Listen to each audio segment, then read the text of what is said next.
नमस्कार दोस्तों, मेरा नाम है प्रवीण और आप देख रहे हैं पाविका फ्लिट से इस चैनल को एक बार फिर से। तो आज मैं लेकर आपके लिए बहुत ही important problem again from the mass transfer. और जो आज का हमारा टॉपिक है ये है हमारे गेट के questions from the mass transfer. और ये जो टॉपिक है this is specially focused on drying chapter.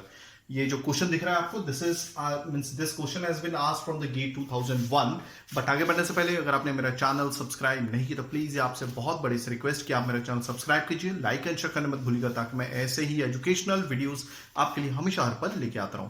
और इसी वीडियो के डिस्क्रिप्शन बॉक्स में अगर आप देखेंगे तो आपको एक लिंक मिलेगा जहां से आप इसी चैप्टर यानी कि जो ड्राइंग के तमाम दूसरे क्वेश्चंस भी जो गेट में आए हुए हैं वो सब देख सकते हैं, डाउनलोड कर सकते हैं, किसी को सजेस्ट कर सकते हैं। तो चलिए ज्यादा ना वेट करते हो, हम इस क्वेश्चन की तरफ बढ़ते हैं। ये क्वेश्चन फिलहाल 2001 में पूछा गया था 2 मार्क्स के लिए। कितने मार्क्स के लिए? This question has been asked for 2 marks which is an again very easy और हमारा कॉन्सेप्ट क्लियर हो जाता है।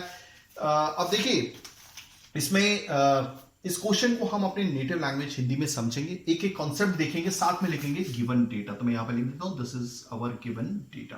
ठीक है, चलिए तो पढ़ते हैं question. Okay, a 200 kg of solid on dry basis is subjected to drying process for a period of 5000 seconds. यानी कि 200 kg का सॉलिड है, वो भी ड्राई बेसिस है। देखिए तो हम क्या लिखेंगे? एलएस हम डिनोट करते हैं ड्राई सॉलिड से। तो ये कितनी है? This is your 200 kg। तो एक यहां पे लिख भी देता हूं that this is a dry solid. ठीक है, एक होता है वेट सॉलिड, ये है हमारा dry solid. Okay, is subjected. और ये जो सॉलिड है एकदम सूखा हुआ, ठीक है, क्या बोलते हैं एक्चुअली तो जो सॉलिड होगा डेफिनेटली वेट होगा, मगर इसकी ड्राई क्वांटिटी कितनी 200 kg है, उसे सब्जेक्ट किया जाता है या फिर उसे ड्राइंग प्रोसेस में डाल दिया जाता है। कितने टाइम तक के लिए? 5000 सेकेंड्स के लिए। यानी कि जो टाइमिंग है, ठीक है, दिस इज फॉर 5000 सेकेंड्स। यहां पे लिख देता हूं that timing. Okay, so timing is equal to 5000 seconds. Okay, आगे बढ़ते हैं। The drying occurs in the constant rate period with the drying rate of means with the drying rate is NC equal to 0.5 into 10⁻³ kg per meter square per second। याद रखिएगा ये जो है मतलब ये जो ड्राइंग हो रही है the drying occurs in the constant rate period. दो पीरियड आते हैं इसमें, एक होता है कांस्टेंट रेट पीरियड, मैं आपको ग्राफ से समझाऊंगा यहां पर, देखिए यहां पर, ठीक है। ओके, ये होता है this is your moisture content. अब ये मॉइस्चर कंटेंट किस में है? ड्राई बेसिस पे है। तो this is KG moisture per KG dry solid. इसका क्या मतलब होता है देख लेते हैं जरा। ओके, यानी कि हर एक केजी ड्राई सॉलिड के साथ कितना मॉइस्चर कंटेंट एसोसिएट है, या फिर बोल सकते हैं हिंदी में कि हर एक केजी पर मींस 1 ml। ठीक है, तो यहां पर हमारी एक्स एक्सेस नहीं होती, यानी कि जो एक्स एक्सेस है वहां पे हम मॉइस्चर कंटेंट लिखते हैं ड्राई बेसिस पे।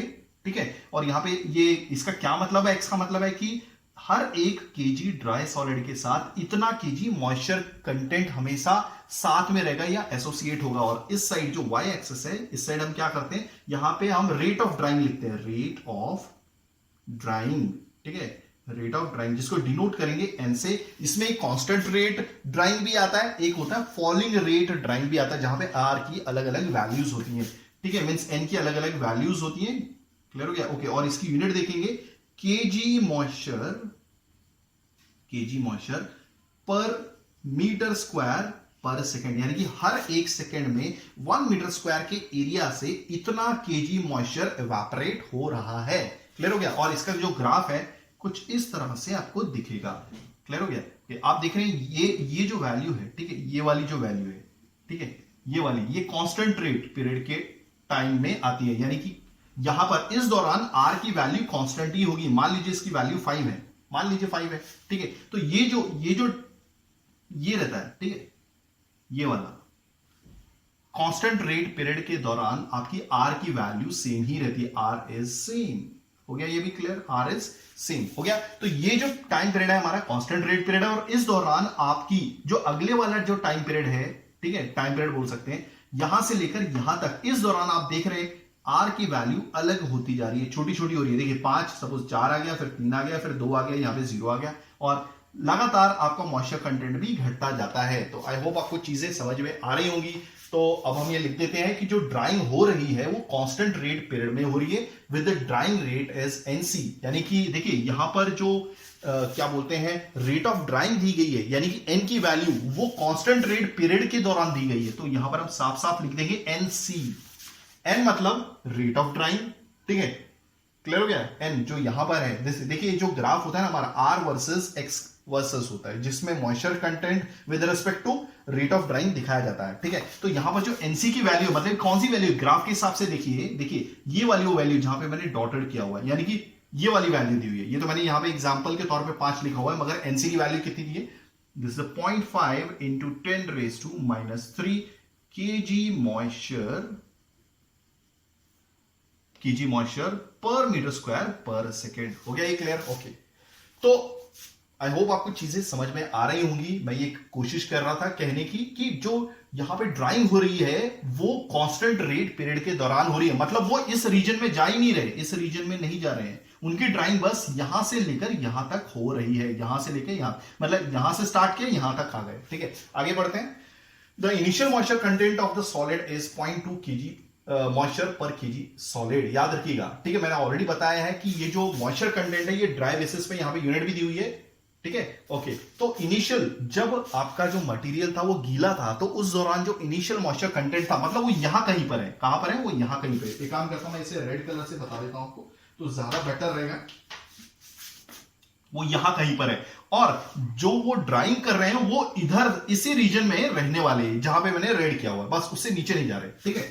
तो आपकी मॉइस्चर की वैल्यू जो है वो अलग अलग हो सकती है, और इसके हिसाब से देख लेते हो आगे क्या बोल रहे हैं। जो इनिशियल मॉइस्चर कंटेंट है यहां पे लिखता हूं, ठीक है। तो इनिशियल मॉइस्चर कंटेंट मान लीजिए वो x1 यहां पर कर देता हूं मैं, ये है वो x1, ठीक है। तो x1 की वैल्यू कितनी आ रही है, this is coming out to be 0.2 kg moisture per kg solid. तो यहां पर लिखता केजी मॉइस्चर शॉर्ट में पर केजी ड्राई सॉलिड, याद रखिएगा ड्राई सॉलिड, ठीक है। ओके, आगे बढ़ते हैं। अब देखिए कोई भी वेट सॉलिड यूज कर रहे होंगे तो डेफिनेटली उसका कुछ एरिया भी होगा, ठीक है। तो यहां पे क्या लिखा हुआ है, the interfacial area available for drying is 4 metre square per 100 kg of dry solid. यानी कि जो भी एरिया अवेलेबल है ड्राइंग के लिए, वो भी इंटरफेशियल एरिया जहां पे एक्चुअल में ड्राइंग चल रही है, वहां पर कितना है उसका एरिया, 4 मीटर स्क्वायर है, और वो भी ये 4 मीटर स्क्वायर एरिया अवेलेबल है 100 kg ड्राई सॉलिड के लिए। तो यहां पर लिख लेता हूं, यहां पर 3 हो गया, दिस इज 4th। ओके, तो 5th लिखता हूं, जो एरिया है that area is equal to 4 metre square per 100 kg dry solid. याद रखिएगा ये क्वेश्चन 2 मार्क्स के लिए आया हुआ, काफी इजी है, it's not very tough. Okay, आगे बढ़ते हैं। The moisture content at the end of drawing. देखिए अगर मॉइस्चर इनिशियली x1 था, ओके, जैसे जैसे ड्राइंग होगी ये मॉइस्चर कंटेंट घटता जाएगा, और धीरे धीरे सपोज यहां की वैल्यू आ गई कोई, ठीक है। अभी जरूरी नहीं है वो मॉइस्चर कंटेंट यहां की भी वैल्यू हो सकती है, यहां की भी हो सकती है, यहां की भी हो सकती है, ठीक है। तो पूछ रहा है कि जो मॉइस्चर कंटेंट है ये ड्राइंग हो गई है इस कांस्टेंट रेट पीरियड ड्राइंग के दौरान, ठीक है। मेरा कोशिश यही कहने की जो ये कांस्टेंट रेट ड्राइंग है, ठीक है, जहां पे आर की वैल्यू चेंज नहीं हो रही है, इसी वजह से हम इसे क्या बोलते हैं, कांस्टेंट रेट पीरियड। याद रखिएगा इस दौरान मींस आर की वैल्यू चेंज नहीं होती है। तो x1 से अगर हम चलते तो डेफिनेटली कोई तो वैल्यू x की अचीव होगी, वो क्या होगी, ठीक है। तो let me write down, it's very hot and humid. Okay, तो हमें लिखना है, फाइंड आउट क्या करना है, the moisture content at the end of drawing period is how much, वो भी KG moisture per kg solid में। यानी कि x1 की अगर ये वैल्यू है तो x2 की कितनी होगी। यहां पे हमारे पास 4 ऑप्शंस दिए हुए हैं, a equal to 0.5, b equal to 0.05, c equal to 0.1, d equal to 0.1। तो सिंपल है, इट्स वेरी इजी। तो हमने सारा डेटा, देखिए ये मैं लिख लेता हूं, मतलब ये जो 4 ऑप्शन है ये मैं नहीं मिटाता, ठीक है। देखते हैं कि इसका आंसर क्या होगा।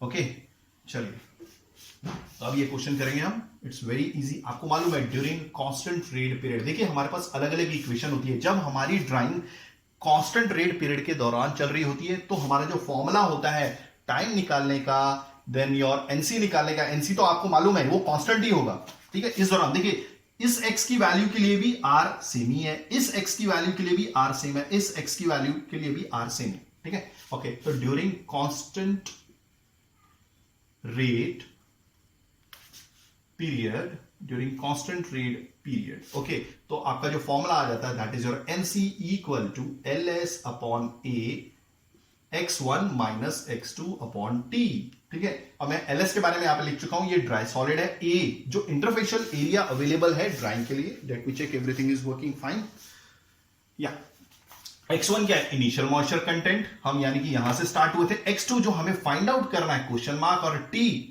कांस्टेंट रेट पीरियड के दौरान कितना टाइम लगा, वो है हमारा टाइम। क्लियर हो गया? ओके। और ये सेकंड्स में हो सकता है, चलिए देखते हैं कैसे।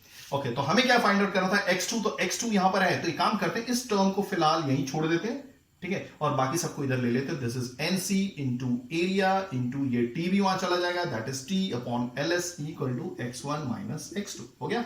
हमें क्या चाहिए, x2 चाहिए, तो एक काम करता हूं मैं, यहां पे ये x2 को इस साइड लेके आऊंगा, नेगेटिव साइन है, यहां पर आ जाएगा पॉजिटिव है, तो यहां पे लिखता हूं therefore x2 is equal to x1, और ये जो चीज है ये इस साइड चली जाएगी, और ये बन जाएगा, यहां पे प्लस का साइन है, वहां आएगा माइनस का साइन, तो this is NC into area into T upon LS। हो गया? So therefore x2 is equal to x1। x1 की वैल्यू क्या है, x1 की वैल्यू है, कहां है भाई, x1 की, हाँ 0.2, ठीक है, माइनस NC की वैल्यू क्या है हमारी, this is this constant rate period, this is 0.5 into 10⁻³ okay, into area. Area याद रखिएगा, ये जो एरिया दिया हुआ है ये 100 kg सॉलिड के लिए दिया हुआ है, तो इससे हमारा क्या बोलते हैं ये, हाँ, हमारा ड्राई सॉलिड कितना, 200 kg, तो ये एक रिलेशन मिल गया है कि अगर 100 kg सॉलिड हम यूज करते हैं तो उसका जो एरिया है, इंटरफेशियल एरिया 4 मीटर स्क्वायर है, मगर हम कितना means solid, dry solid use करें 200 kg, तो 200 kg के हिसाब से,